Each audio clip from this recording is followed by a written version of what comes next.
하나씩 하나씩 늘려가면은 나는 다른 수익이 전혀 없어. 나는 얘를 팔아야지만 나는 이 판돈으로 이 수익으로 난 먹고 살아야 돼. 그렇게 되면 좋은 투자를 못 해요. 그렇죠.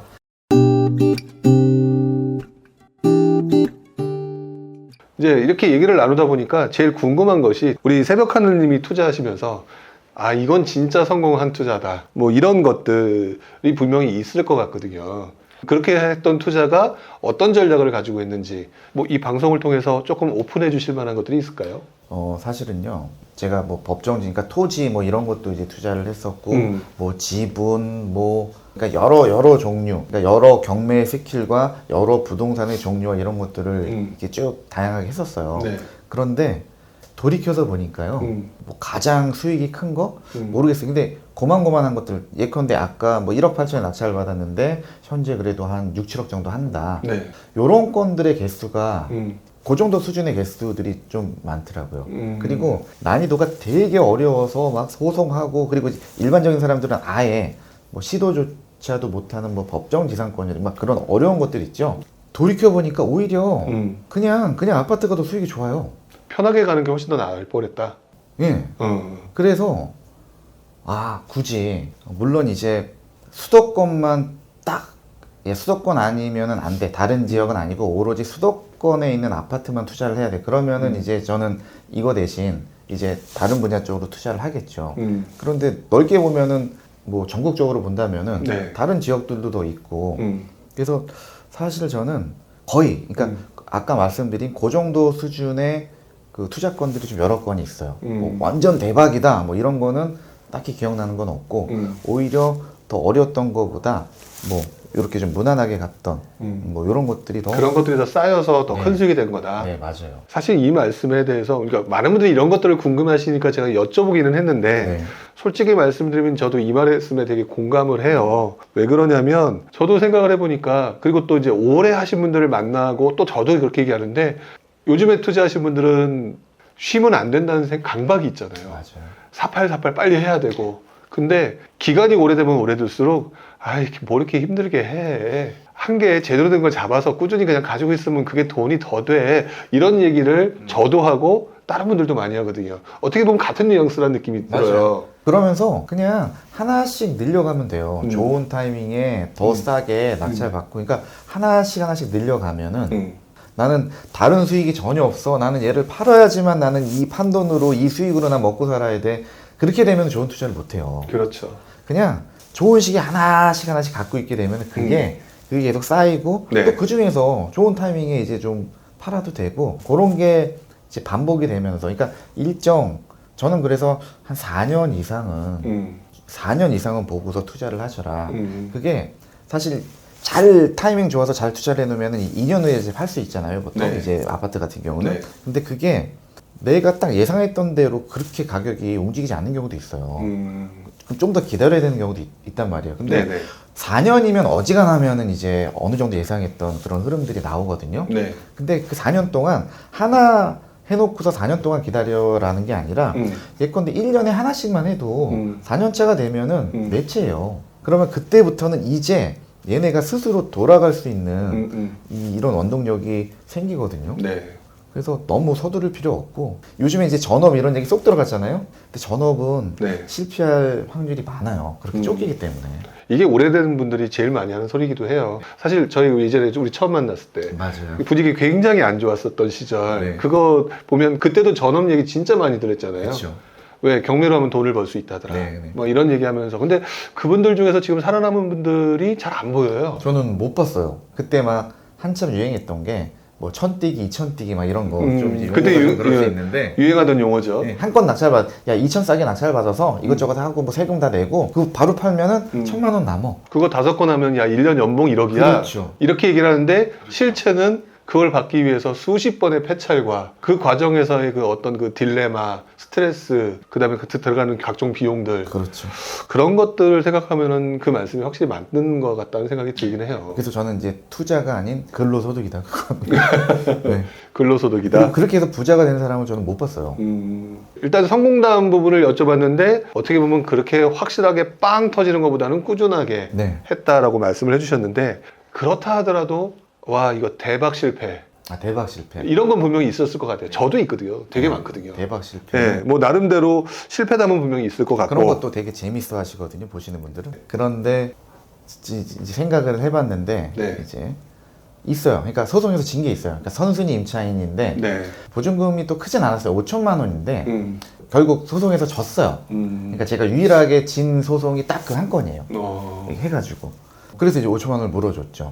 그럼에도 불구하고 최종적으로는 한 몇백 정도 수익이 났어요. 왜냐면 6천만 원을 싸게 낙찰을 받았거든요. 그거 감안해서 네네. 혹시나 해서 내가 질 것도 감안을 해서, 그러니까 이기면은 5천이 나의 수익이 되는 거고 지더라도 손해는 안 본. 왜냐면 각종 취득 비용 뭐 이거에 대한 게 이제 1,000만 원. 사실 좀 덜 들긴 했지만, 그래서 그 건 하나가 결국은 거의 수익이 없는, 사실 손해도 보지 않는 그 사례가 딱 한 건이 있어요. 그러니까 실패라고 얘기는 하지만 네. 결국 리스크에 대한 대비를 하셨다라는 얘기는 그렇죠. 이고 네. 그 리스크 대비를 했기 때문에 결국엔 소송에서는 졌지만은 네. 시간이 질러서 보니까 그거는 실패가 아니었다. 볼 수 있는 거겠네요. 그렇죠. 그러니까 수익을 못 낸 게 실패가 되는 거죠. 네. 그만큼 또 바꿔 말하면 경매를 무난하고 시기나 타이밍 같은 걸 잘 잡게 되면은 수익이 나는 거는 어떻게 보면 너무 당연하다. 이렇게 볼 그렇죠. 수도 있겠네요. 더군다나 상승이 없는 장에서도 네. 수익을 충분히 낼 수 있는 게 이제 시간이 더 지나서 네. 정말 수도권이 하락 안정화가 되면은요, 네. 아마 경매에 관심 갖는 분들 훨씬 많아지실 거예요. 엄청 들어올 거라고 저도 생각을 해요. 네. 예전에 저희 봤잖아요. 맞아요. 정말 많은 분들이 들어왔고 네. 그때 1000뛰기, 2000뛰기 수익률 몇 %? 열광을 했었죠. 네, 수익률 몇 %인데 수익률 뭐 50%, 100%르는데 실제 금액으로는 뭐 예를 들어 10만 원, 20만 원 이런 것들 되게 많았던 시기였었죠. 지금 이 얘기를 무슨 말인지를 모르시는 분들도 있겠지만 결국에는 투자 상품과 투자 대상 그다음에 기술들이 다 바뀌어가는 것 같아요. 맞아요. 그리고 시기마다 또 적절하게 구사를 해야 되는, 그러니까 정말 가성비 좋은 그런 것들이 항상 있는 것 같아요. 알겠습니다. 자, 그렇게 지금 경매 얘기를 하고 있는데 경매 얘기하면 항상 빼놓지 말고 꼭 얘기가 나오거나 사람들이 가장 무서워하는 것 중에 하나가 명도예요. 명도예요. 제가 이제 투자를 되게 오래는 했지만 사실 경매는 명도가 제일 부담스럽긴 했었어요. 그리고 기억나시는지 모르겠지만 그 제가 경매에 낙찰받고 경매를 뭐 했다 이 얘기는 거의 제가 당시 얘기를 하지 않았잖아요. 맞아요. 그때 이제 저 알고 계셨을 때 초창기 때 그 얘기를 했던 가장 큰 이유가 뭐냐면 시기적으로 경매를 해야 된다고 봤기 때문에 했는데 너무 스트레스 받는 거예요. 너무 스트레스 받고 그랬는데 나름대로 아마 본인께서도 명도를 하셨을 것 같고 네. 다양한 사례가 있었을 것 같은데 네. 명도가 쉬울 만한 대상을 또 찾을 수 있을 만한 그런 것들이 있을까요? 아니요, 그거는 그런 건 아닌가요? 구사할 수 있는 스킬은 사실 정해져. 그러니까 스킬이라기보다 무조건 명도는 되게 돼 있어요. 내가 잘하고 못하고 간에 법이 그렇게 돼 있어요. 나가게 돼 있거든요. 그렇죠. 어차피. 네. 그럼 우리는 거기에 필요한 기본적인 그러니까 보통 만나면 이제 법대로에 많이 해요. 법대로. 근데 우리는 법대로 하는 게 원래 법대로 하면은 세상 편해요. 근데 우리는 일반적으로 다 법대로가 어떻게 하는 건지 모르잖아요. 그렇죠. 그 정도만 좀 배워놓으면은요. 사실은 명도를 힘들게 하는 거는 본인 자신이거든요. 왜냐면 나 빨리 해야 되고, 그러니까 내가 계속 불안해하는 거야. 빨리 내보내고 싶고 빨리 끝내버리고 싶고 네. 그러니까. 그런데 그게 막 서둘러서 막 한다고 해서 네. 왜냐면 이 사람이 나가야 되는 거예요. 중요한 거는 이 사람이. 그러면은 예컨대 이 사람이 방송인데 뭐 약간 뭐 진짜 또라이야.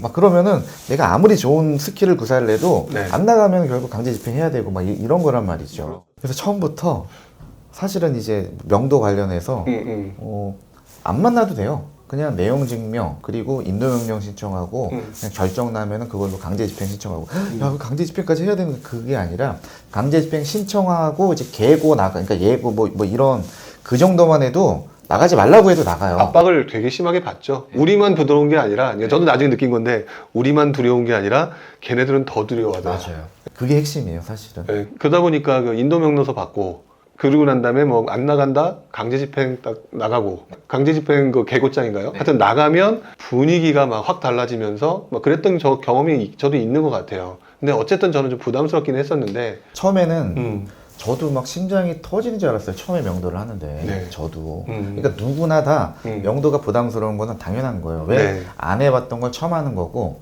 또 누군가를 내보낸다라는 행위 자체가 부담이야, 그냥. 그렇죠. 그 자체가. 그런데 왜 경매에 대한 인식과 뭐 이런 것들이 많이 이제 바뀌었다라고 말씀하셨는데, 제가 놀란 게 제가 2014년도부터 이제 경매 강의를 했단 말이에요. 네. 그리고 이제 지금까지 해오는데, 그때 당시만 해도 대부분이 남자분들이었고, 그리고 연령층들이 좀 있었죠. 그렇죠. 경매하면 일단 연령대가 고연령대가 많다고 여성분들이 그러니까. 별로 없었어요. 그런데 지금은요, 여성분들이 지금 한 80%예요. 그리고 여성분들이 명도를 더 잘해요.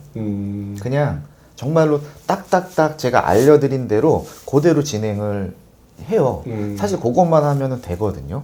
그래서 막상 해보면 그렇게 우리가 걱정하는 것보다는 어렵지 않다. 근데 경매에 들어오기 제일 무서워하는 것 중에 하나가 명도뿐만 아니라 무슨 일이 터질지 모르는 그 굉장히 법적 어려움 이런 것들이잖아요. 낙찰받기에는 초보자들이 되게 위험한 물건들 그런 것도 분명히 있죠. 그러니까 그게 이제 뭐 권리적인 문제. 권리 분석과 관련된. 그러니까 보통 두 가지라고 보면 될 것 같아요. 이제 권리적인 문제. 그러니까 경매가 진행되는 그 권리적인 문제와 그리고 그 부동산 자체만의 문제. 근데 이 자체만의 문제는 이거는 뭐 굳이 이게 경매가 아닐 수도 있는 거잖아요. 네. 일반 매매를 해도 공인중개사라고 이 내용 예컨대 특히 빌라에 그런 것들이 많아요. 용도가 주거용이 아니라 네. 상업용이에요. 가끔씩 그런 것들이 맞아요. 있거든요.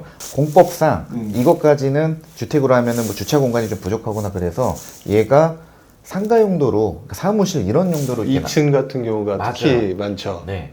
알고 보면 그게 내부는 빌라인데 사실상 그게 사무실 용도로, 그러니까 상가 용도로. 위반 건축물인데 네. 이거는 양성화도 안 되고 음. 이행강제금도 죽을 때까지 나오거든요. 네. 뭐 이런 거. 근데 이런 내용을 모르고 중개를 하는 중개사들도 있어요. 저도 몇 번 봤어요. 네. 그러니까 뭐 이거는 이제 이 자체적인 문제, 뭐 그런 것들. 그리고 경매는 결국은 이제 뭐 권리 분석이죠, 사실은. 뭐 문제가 될 만한 것들은. 그래서 특히나 임차인. 왜냐면은 등기부상 권리 분석은 그냥 좀 이상해 그러면 그냥 안 해. 보통 초보분들은. 네네. 근데 임차인은 이걸 이거 제대로 개념 못 잡으면은 내가 물어줘야 되는 걸 모르고 막 입찰을 하는 경우들이 있거든요. 네. 가장 많이 저지르는 실수가 그러니까 그 임차인에 대한 실수가 가장 많더라고요, 보니까. 임차님은 또 예를 들면서 어떤 사례가 있을까요?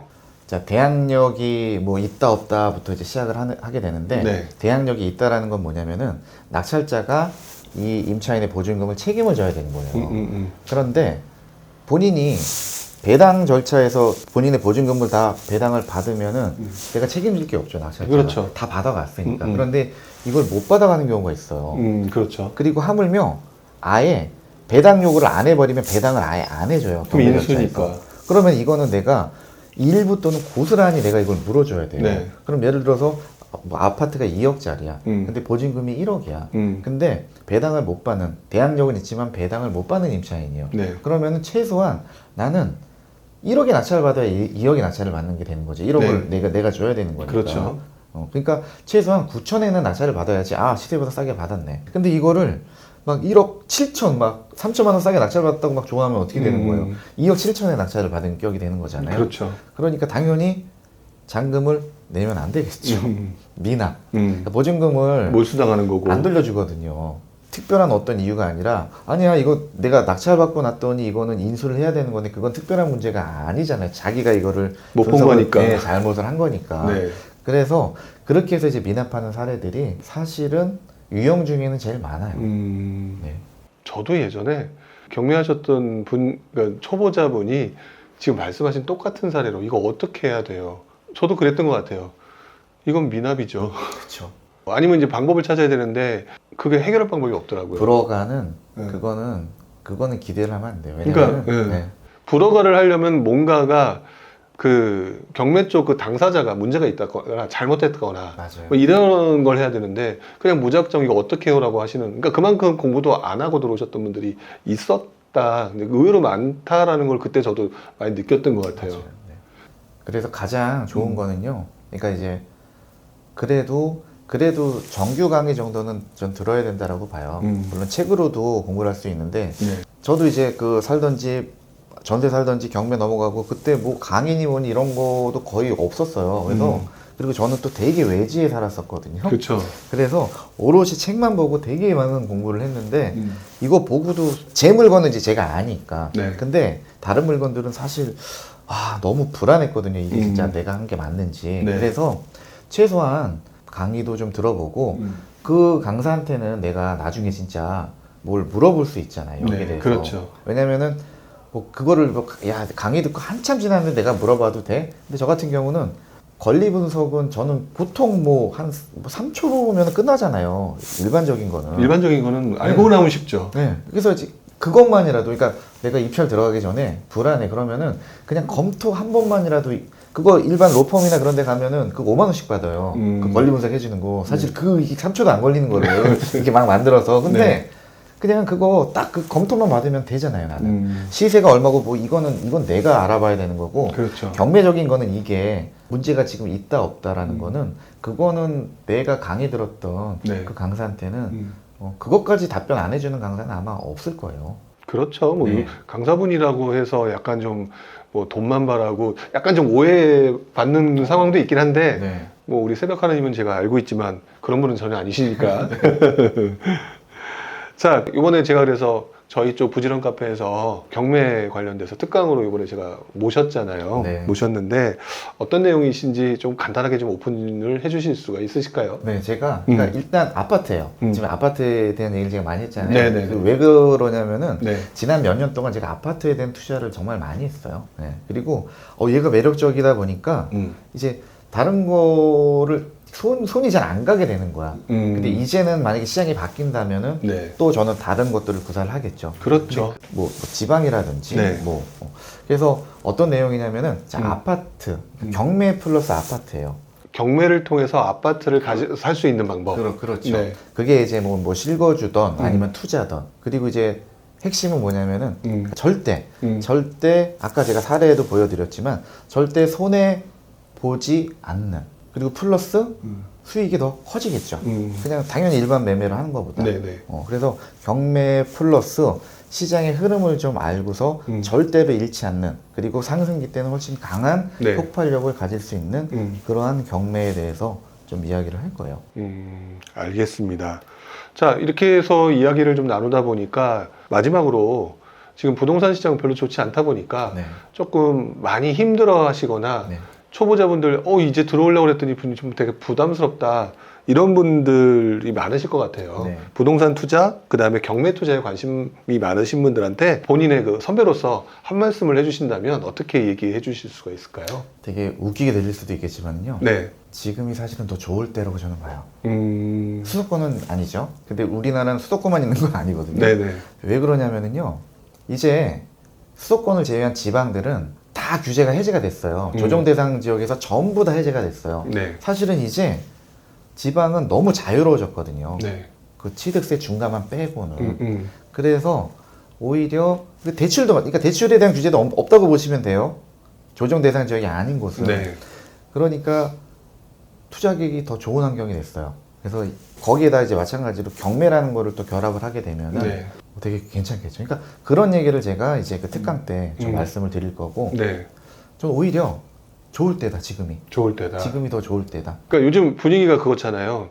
서울 수도권 안 좋고 지방도 안 좋고, 지방은 규제 지역에서 풀렸는데 여전히 안 좋은 것 같고. 네. 하지만 이럴 때 오히려 더 싸게 받을 수 그렇죠. 있고, 호재가 앞으로 계속 발현될 수 있는 그런 곳들을 미리 선점해서, 아까 조금 길게 모여라고 그랬잖아요. 네. 그렇게 가게 되면 엄청나게 수익이 낼 수가 있다. 이렇게 강력하게 이제 그 주장을 해주시는 거네요. 네, 맞아요. 그리고 투자금이 음. 적게 들어가게 돼. 예를 들어서 내가 1억이란 그 돈이 묶여 있어요. 이 아파트에, 어떤 네네. 이 부동산에. 그럼 얘를 오래 가지고 가는 게 쉽지 않아요. 근데 야, 딸랑 500만 원밖에 했는데 안 들어가 있어요, 여기. 그러면은 야, 2년 지났는데 그래 오르긴 올랐는데 좀 더 기다려 볼까? 그러니까 뭐 흐름 같은 거 좀 더, 특히 부령님이 완전 그거 되게 잘하시잖아요. 부동산 흐름이랑 막 입지랑 이런 거. 네, 예전부터 해왔으니까. 그거는 제가 아직도 제 기억에 그게 남아요. 야, 이 신이다. 와, 그리고 뭐 저는 이제 경매를 잘했지, 그때 막 시장 막 뭐 이런 분석 이런 거는 이제 근데 너무 잘하셔가지고 근데 자 흐름을 또 이제 뭐 부령님 강의 듣거나 이거 계속 보시면서 흐름을 보는 거예요. 그래서 아 이 지역은 그래도 좀 더 갈 것 같아. 500만 원밖에 안 들어갔으면 2년 더 기다릴 수 있거든요. 그렇죠. 되게 중요한 문제인 것 같아요. 그게. 적은 비용이 들어갈 수 있다면 충분히 길게 기다릴 수 있는 거고 맞아요.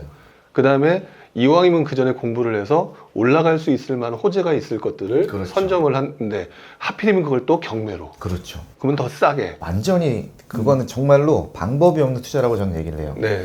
잃을 방법이 없는 투자. 그러니까 손해볼 방법이 전혀 없는 투자. 그렇죠. 알겠습니다. 손해를 절대로 보지 않는 투자, 이 경매 투자가 저도 개인적으로 시장의 흐름에 따라서 다시 한번 등장할 수 있는 그런 시장이 될 것 같다라고 저도 생각을 하는데요. 그래서 오늘 이 시간에 경매 전문가이신 새벽하느님을 모시고 이제 경매 얘기를 해봤는데요. 우리 새벽하느님의 그 노하우, 궁금증을 배우시려고 한다면 부지런 카페에서 이번에 경매 특강이 네.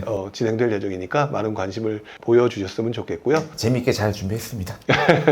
어쨌든 오늘 나와주셔서 이렇게 좋은 말씀 해주셔서 감사드립니다. 경매 쪽 관련돼서 이제 많이 이것저것 좀 또 알아보러 다니는 시기인 것 같아서 저도 많이 질문도 하고 물어보고 그렇게 하도록 하겠습니다. 적극 제가 지원해드릴게요. 알겠습니다. 오늘 나와주셔서 감사합니다. 불러주셔서 너무 감사드리고요. 방송으로 뵐 수 있어서 반가웠습니다. 네, 다음에도 좋은 정보를 가지고 나오도록 하겠습니다.